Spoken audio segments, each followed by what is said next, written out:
साथियों, सम्यक अभियान के तहत आज मैं जिस मुद्दे को आप लोगों के समक्ष रख रहा हूं, इसे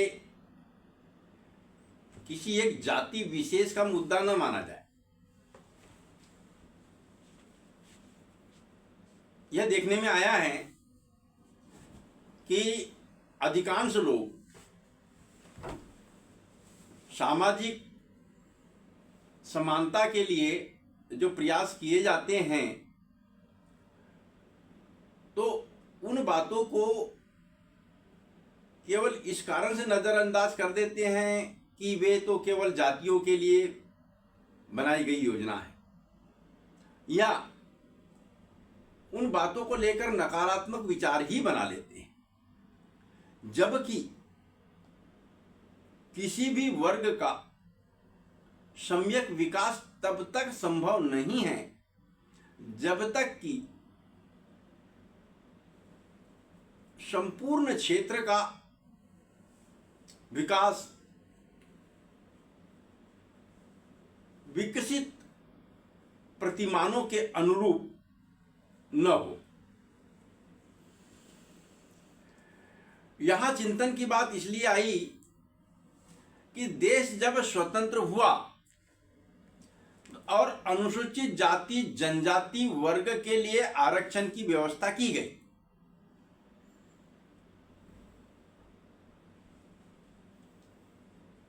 उस समय इन दोनों वर्गों के लिए आरक्षण की व्यवस्था करना अत्यंत अनिवार्य था। जो लोग ये मानते हैं कि उनको आरक्षण दे करके और सारे लोगों के अधिकार छीन गए और उनको बड़ा उनके बारे में अभी भी गलत धारणा बनाए रखे हैं, ये गलत है। उन हालातों का जरा अध्ययन करके देखा जाए। जिनकी उम्र 60, 70, 80 आदि साल की है, वो जानते हैं कि पहले क्या होता था। जो सामाजिक रूप से जिनको माना जाता था दोयम दर्जे के हैं, अनुसूचित जाति वर्ग वाले, जिनसे छुआछूत के भाव रखे जाते थे, तो देश के स्वतंत्र होने के बाद भी लगभग 3-4 दशक तक ये व्यवस्था बनी रही। एकाएक सुधार नहीं हुआ। अभी भी कई क्षेत्र में है, माने चाहे ना माने। मध्य प्रदेश के बुंदेलखंड में अभी भी ये समस्या है। ये बात अलग है कि खुले तौर पर लोग इसको न मानते हो, लेकिन मानते तो हैं और आज भी सामाजिक भेदभाव है। लेकिन फिर भी उस समय की तुलना में आज सुधार हुआ है। उस समय उस सामाजिक भेदभाव के शिकार लोग जो थे और जो बहुत अधिक पिछड़ गए थे, उनको मुख्य धारा से जोड़ने के लिए आरक्षण देना अनिवार्य था। उसी प्रकार दुर्गम वनांचल क्षेत्र में रहने वाले आदिवासी वर्ग को यदि हम सोचते कि स्वतंत्र हो गया है देश और अब जो है वो बाकी अन्य जो विकसित या विकासशील लोग हैं उनके साथ में दौड़ लगा लेंगे, ये संभव नहीं था। उनको भी मुख्य धारा से जोड़ने के लिए आरक्षण देने की आवश्यकता थी। मुझे लगता है उस समय ये जो निर्णय लिया गया था वह वाकई में स्वागते था और उसकी बुराई नहीं करनी चाहिए। हालांकि समय के अनुसार कुछ लोगों को ये बात आ ही जाती है कि भाई हमारा इतना अधिक परसेंटेज है, हमने इतना मेहनत की है, हमको नहीं मिला स्थान, उनको क्यों मिला। लेकिन उस बारे में भी थोड़ा सा विचार करना चाहिए, क्योंकि आपको अगर आप 90% लाए हैं तो आपके घर परिवार के हालात कुछ इस तरीके से रहे हैं कि आप उस स्तर में पढ़ाई किए हैं और 90% तक लाए हैं। और वो जो 60% तक लाया है और बहुत ही गरीब परिवार में है और क्या वातावरण पढ़ने का नहीं था, उन परिस्थितियों में भी उसने 60% तक अंक प्राप्त किया है, तो ये मान के चलिए कि वो आपसे पीछे नहीं है। उसने मेहनत बहुत अधिक किया है, क्योंकि न उससे पूर्ववर्ती लोग पढ़े हुए थे, घर में पढ़ाई का जानकारी नहीं थी, न उनको कोई गाइडेंस देने वाले थे, और आर्थिक हालात भी उसके अनुरूप नहीं थे। हालात नहीं मिले उनको, फिर भी उन्होंने इस टाइप से पढ़ाई किया है। उसको इस तरीके से सकारात्मक दृष्टिकोण के साथ में लेने की जरूरत है। मैं आ रहा हूं कि आरक्षण में डोमिसाइल की नीति हो सकता है उस समय सही रही हो जब देश का संविधान बना, या उस समय जब व्यवस्था दी जा रही थी तो उसमें कुछ खामियां भी रह गई होगी। जैसे जैसे हम आगे बढ़ते हैं तो खामियां दिखाई देती है और उसमें सुधार करना चाहिए। आज इस बात की बहुत ज़्यादा ज़रूरत पड़ गई है। आरक्षण में डोमिसाइल की नीति अपनाई गई है कि जो जिस राज्य का है उस राज्य में उस सूची में हैं तो उसको उसी राज्य में उस वर्ग के आरक्षण का लाभ मिलेगा।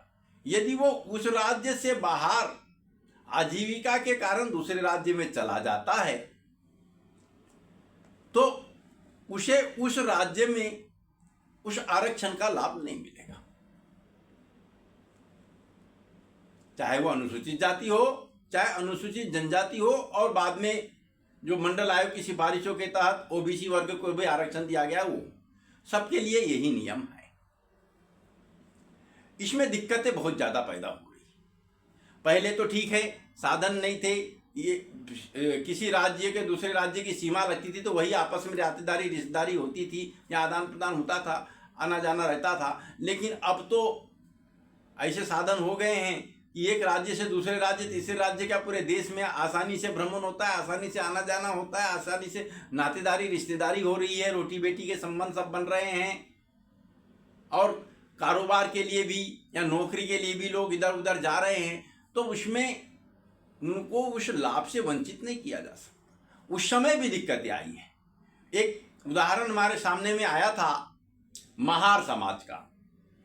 महार समाज मध्य प्रदेश में महाराष्ट्र के सीमावर्ती जिलों में हैं, बहुत ज़्यादा संख्या में है। जैसे बालाघाट जिला, सिवनी जिला का कुछ भाग, छिंदवाड़ा जिला, आपका बैतूल जिला, और इधर से ले लेते हैं तो बुरहानपुर जिला। तो इस जिले में महार समाज जो है महाराष्ट्र का वो है, बहुत संख्या में है। और पहले से चूंकि मध्य प्रदेश में भी महार समाज को अनुसूचित जाति वर्ग में रखा गया है। ये वह समाज है जिस समाज के अंबेडकर जी थे। अब लेकिन एक दूसरी बात और आती है, महार समाज की बड़ी आबादी मध्य प्रदेश के भोपाल, जबलपुर और इंदौर में है, ग्वालियर में भी है। ये लोग देश के स्वतंत्र होने के पहले से ही यहाँ काम के चक्कर में आए हुए हैं और अपनी आजीविका चलाने के लिए यहीं पर बस गए। लेकिन ये पढ़े लिखे नहीं थे, उस समय का ये आधार देने में सक्षम नहीं है। उस समय हम तो वहाँ के रहने वाले हैं, हम साहब नागपुर के रहने वाले हैं, या कोई बोलते हैं तो अमरावती तरफ के रहने वाले हैं, कोई बोलते हैं मुंबई तरफ के रहने वाले हैं, कोई बोलते हैं मराठवाड़ा तरफ के रहने वाले। हाँ, ये बताते जरूर हैं, लेकिन उस समय इन्होंने कोई ऐसे प्रमाण पत्र वगैरह यहाँ के नहीं बना पाए। सारे प्रमाण पत्र उनका आधार वही के बताते रह गए, उस समय ये समझ भी नहीं पाए। अब आगे जाकर के ये दिक्कतें हुई कि ये बहुत ही निर्धन है, पढ़ाई लिखाई का भी स्तर नहीं है, निर्धन भी बहुत हैं। लेकिन जब आरक्षण दिया गया, आरक्षण के बाद में बाकी लोगों को आरक्षण का लाभ मिला, इनको नहीं मिला, इनके पास प्रमाण पत्र नहीं बना। जब ये प्रमाण पत्र बनाने गए तो बोले आप कब से हो, तो साहब बोलते बोले आपके पास प्रमाण क्या है? न जमीन, न जायदाद, न घर, रहे भी तो सरकारी जमीन पर कोई झोपड़ी बना के रहे।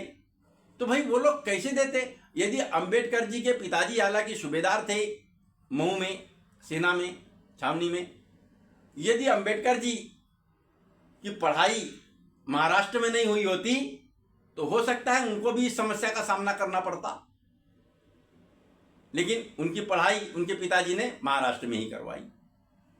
अब ये समाज बहुत बड़ा है, इसी के चलते जब ये बात यहाँ भोपाल के बोर्ड ऑफिस में सम्मेलन हुआ था और बहुत बड़ी संख्या महार समाज की, तब हमें पता चला, उन लोगों ने बताया साहब हमको तो अनुसूचित जाति वर्ग का लाभ नहीं मिलता। हमने बोला क्यों भाई?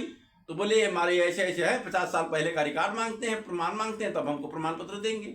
और हम सबके सब लोग बोले कि अनारक्षित वर्ग में हैं। तो मैंने बोला महार समाज जो बहुत ही पिछड़ा है, शिक्षा की दृष्टि से, सामाजिक दृष्टि से, सब दृष्टि से पिछड़ा है, इसको इसका लाभ क्यों नहीं मिल रहा है? किसी भी वर्ग के आरक्षण का लाभ उनको मिल ही नहीं पा रहा है। ये दुर्भाग्यपूर्ण बात। जब मऊ में कांग्रेस का सम्मेलन हुआ इसी साल, तो उसमें खड़गे, सम्माननीय खड़गे साहब कांग्रेस के राष्ट्रीय अध्यक्ष के सामने ये बात रखी गई कि भाई महार समाज को यहाँ पे आरक्षण का लाभ नहीं मिल रहा है। तो उन्होंने समझा हो सकता है कि मध्य प्रदेश की सूची में महार समाज शामिल नहीं होगा अनुसूचित जाति वर्ग के। तो उन्होंने कहा कि जब हमारी सरकार बनेगी तो हम मध्य प्रदेश में महार समाज को अनुसूचित जाति वर्ग के आरक्षण का लाभ देंगे, क्योंकि ये अम्बेडकर जी का समाज है। दरअसल बात वो नहीं है, सूची में पहले से ही है ये समाज। समस्या किस बात की है कि डोमिसाइल की नीति बनी हुई है और डोमिसाइल की नीति के कारण में उनको यहां पर आरक्षण का लाभ नहीं मिल रहा है।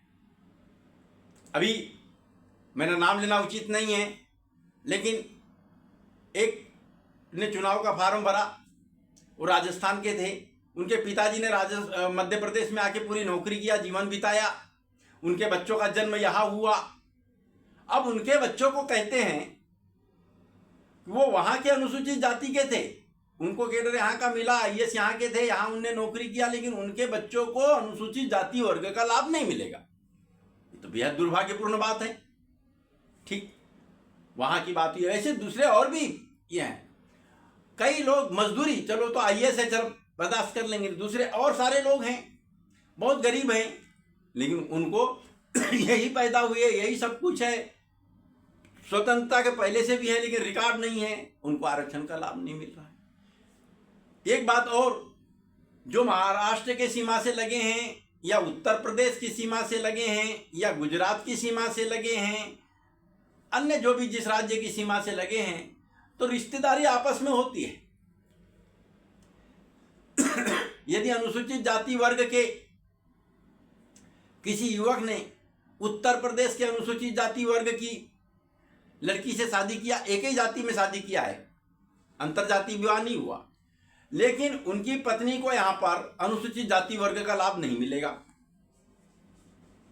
अगर पिछड़ा वर्ग के युवक ने पिछड़ा वर्ग की ही उत्तर प्रदेश की किसी लड़की से शादी कर लिया, तो उस लड़की को यहां पर पिछड़ा वर्ग का लाभ नहीं मिलेगा। आदिवासी वर्ग की भी वही बात है। तो नौकरी पेशा के चलते, आजीविका चलाने के चलते वो एक राज्य से दूसरे राज्य में जाए, गरीबी उतनी ही है, जिस वर्ग के कारण वो उपेक्षित थे वो उतने ही उपेक्षित आज भी हैं, वहां पर भी उपेक्षित ही हैं, लेकिन उनको उस वर्ग का लाभ नहीं मिल रहा है। ये बेहद दुर्भाग्यपूर्ण बात है। इस पर पुनर्विचार करना चाहिए, मंथन करना चाहिए राजनीतिज्ञों को। और यदि राजनीतिज्ञ इस पर मंथन नहीं करते तो राजनीतिज्ञ सिर्फ अपने वोटों की राजनीति में पड़े हुए हैं, चाहे किसी भी दल के राजनीतिज्ञ हो। अगर राजनीति कर रहे हैं तो उन्हें इस बात पर सोचना चाहिए, और नहीं सोचते तो निश्चित रूप से अपने कर्तव्य से मुंह मोड़ने वाले।